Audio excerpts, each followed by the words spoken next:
I'm a 31-year-old female, and this happened when I was around 15 or 16. I grew up in a small city in West Texas with a population in the low 100,000s. While not everyone was acquainted with everyone else, it was common for someone you knew to be connected to someone else that you knew, if that makes any sense. So I've always felt pretty safe in my town.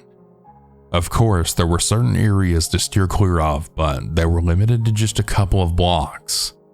I grew up walking around my area, whether to go to the candy shop to get myself a treat or to run to the store to get a few items for dinner that my mom was missing. Walking wasn't something out of the ordinary or a situation where I ever felt scared. Well, until a hot summer day in July. My best friend at the time, Allison, and I were beginning to get bored at her house. I basically lived there during the summer, and we've done just about everything two teenage girls not old enough to drive could do. The boredom was becoming mind-numbing at that point. That was until Allison's dad came in her room and suggested we go for a run.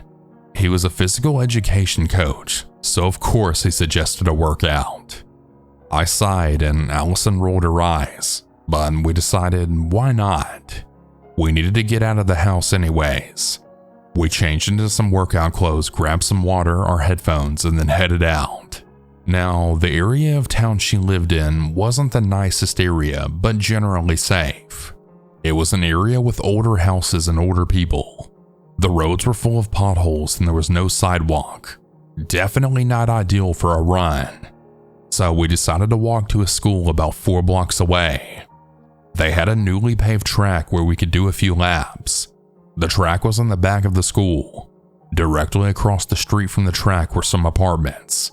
This comes into play in a few minutes. Beside the apartments were more houses. So basically the school and apartments are in the middle of a neighborhood filled with houses. Once on the track, Allison and I did some stretches. You know, touching your toes along with pulling your legs back to get a front thigh stretch. We tried to act like we knew what we were doing. At that time, I had looked over at the apartments across the street. On the second floor balcony, there was a tall Hispanic man, maybe in his late 20s, staring at us, leaning his tattoo arms on the rail casually, smiling a toothy grin. Okay, weirdo, I thought. Due to being 2 teenage girls, Allison and I had gotten our fair share of creeps staring at us. You know, the occasional catcall to men of all ages approaching us and asking for our numbers.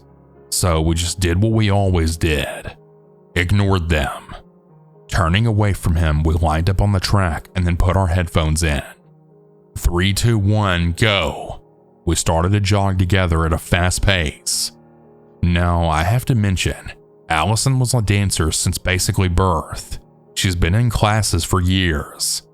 Ballet, jazz, and more. So she runs like she's dancing. High bound, straight back, pointed toes, and long strides. Needless to say, seeing this out of your peripheral vision is quite distracting and honestly hilarious. I kept laughing and I couldn't focus. My breathing was becoming all sorts of messed up. So I suggested that we start again and then run in opposite directions, meeting up the middle as this track was an oval shape. Allison agreed, and we started again. We made it around 1.5 laps.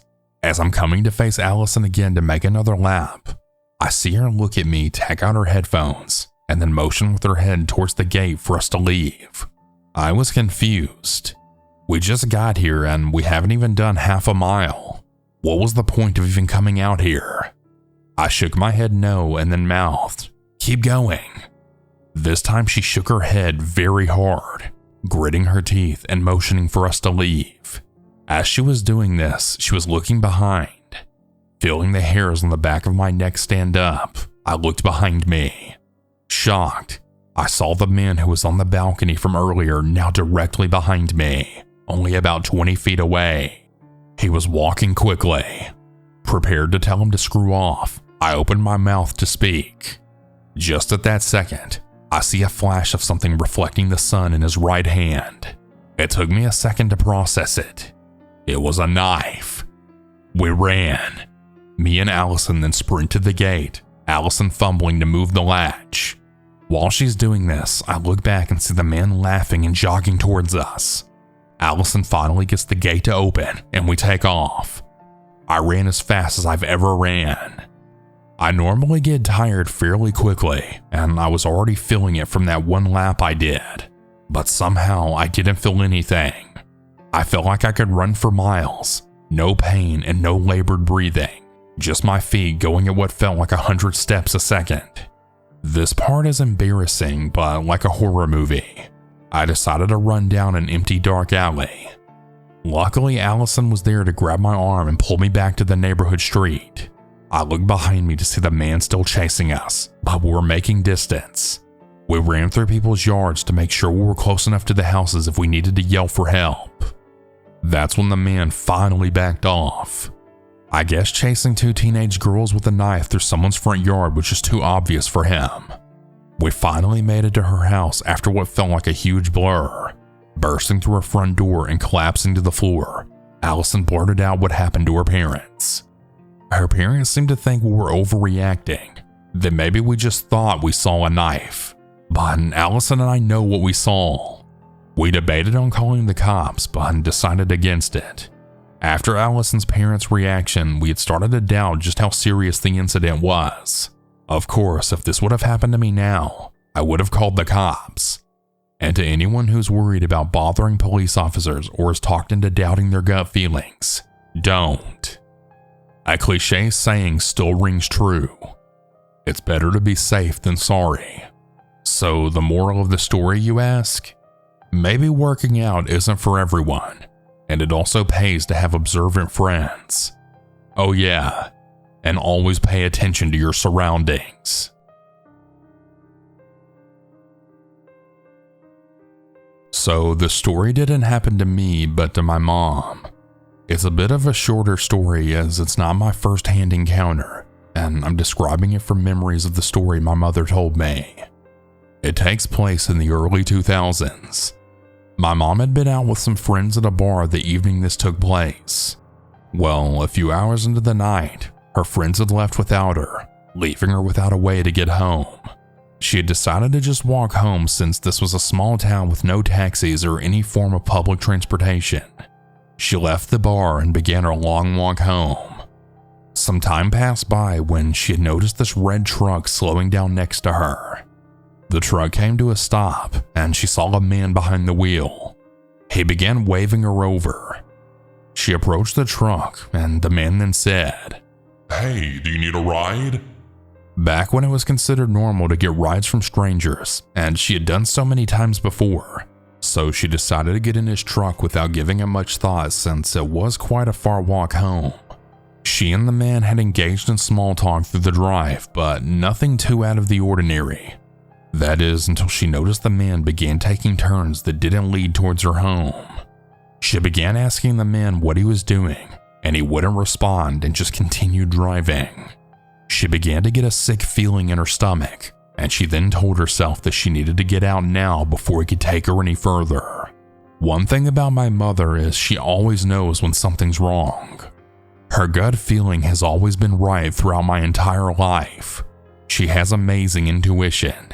So when she felt sick over this man, she knew that she had to get away from him. The truck was old with locks that didn't have a button to lock the doors, but rather the kind that you press and pull up manually. When the truck began to slow at a stop sign in a neighborhood, she took this as her chance to run.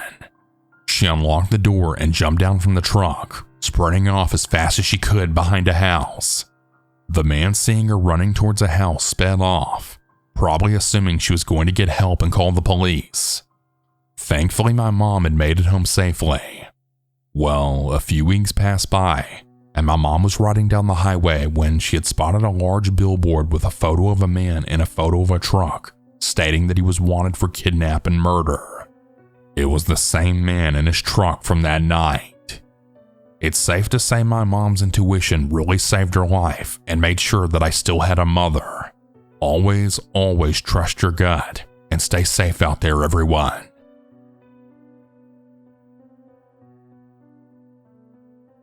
I took my neighbor to a community awareness program where they stressed why no one should ever open the doors to strangers. In the past, it was always impolite to just drop by on people you knew, and strangers weren't really expected. Nice people set a date or appointment for business for anyone who needed a visit.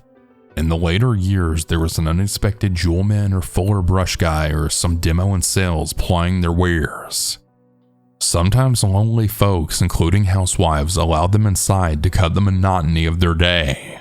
But even back then, it wasn't the best idea since once inside a home, a woman was then alone with this unknown, smiling repetitive.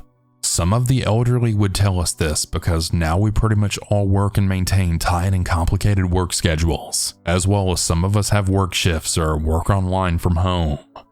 Our crimes are reported online instantly, and people are way less naive and lambs to the slaughter.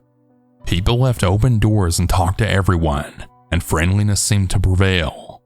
But hey, that was yesteryear, a long time ago.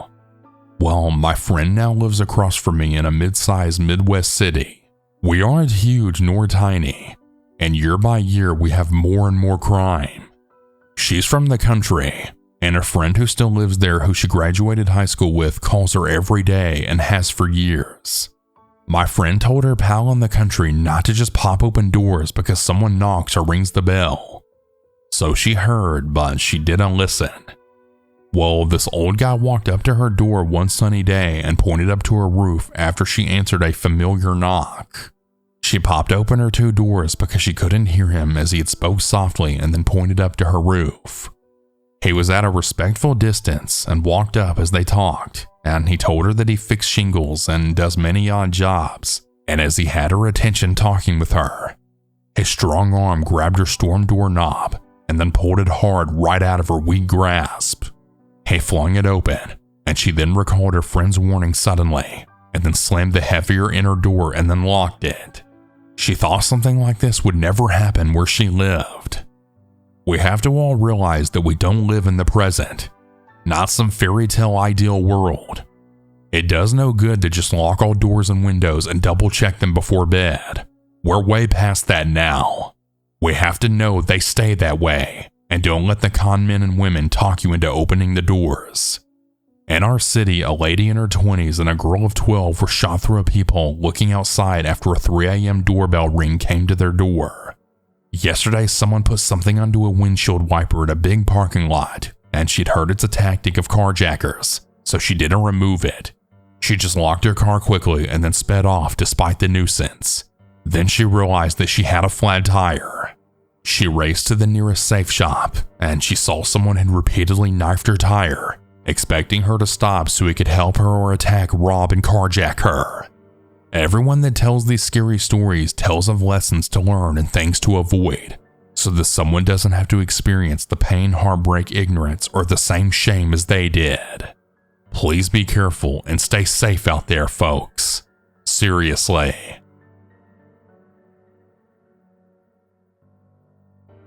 Hello everyone, my name is Solace.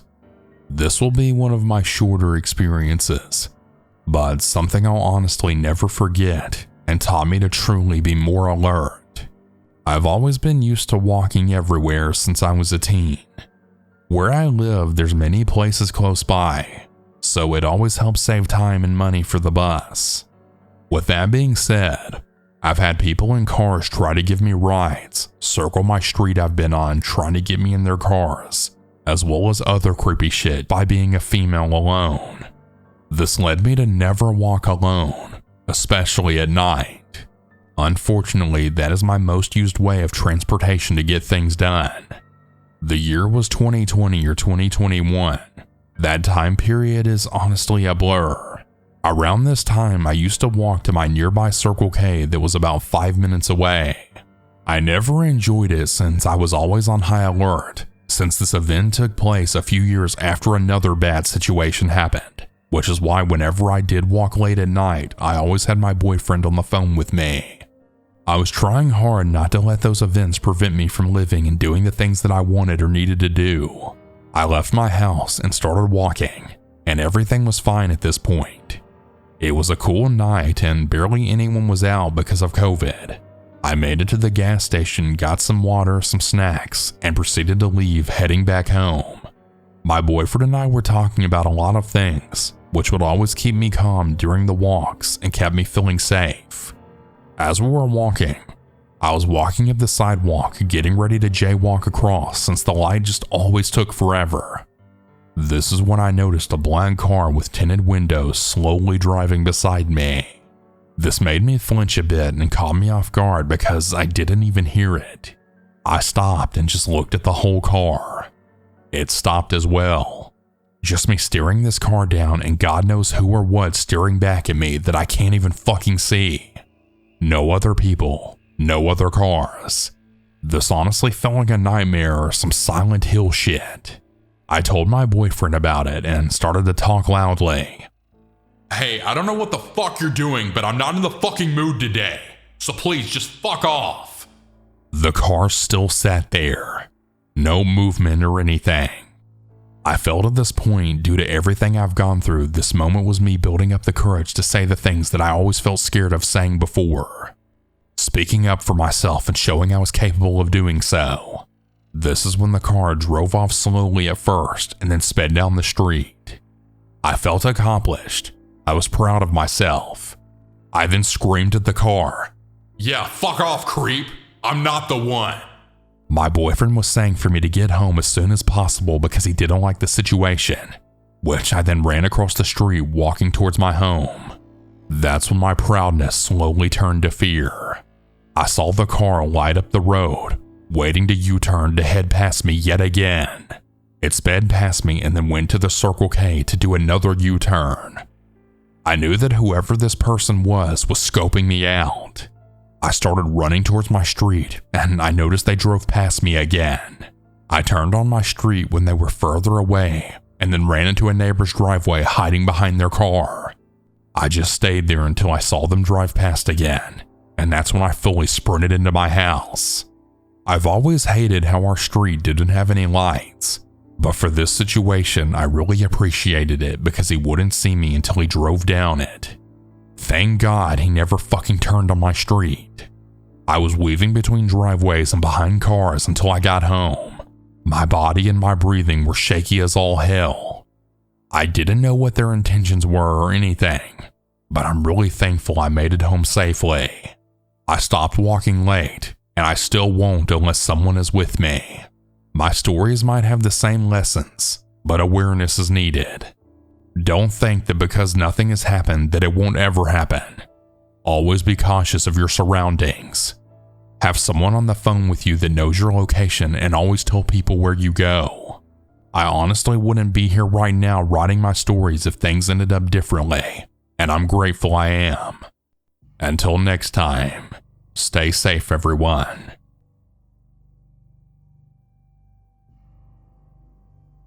I'm currently 15 years old.